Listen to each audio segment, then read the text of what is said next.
dish we'll do today. It's called roots and shoots. So in mixing some quinoa, some burgul,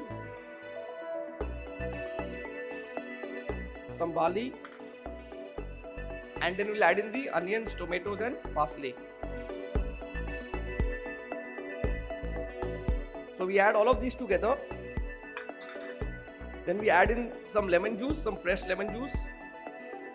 So we'll just mix these up. We'll add some salt, pepper and some olive oil.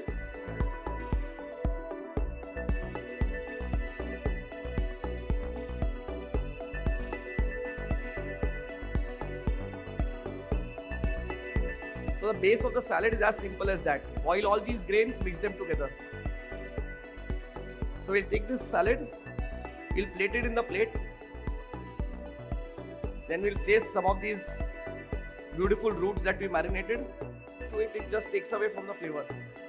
You can add any microgreens. Then I'm also using some baby lettuce.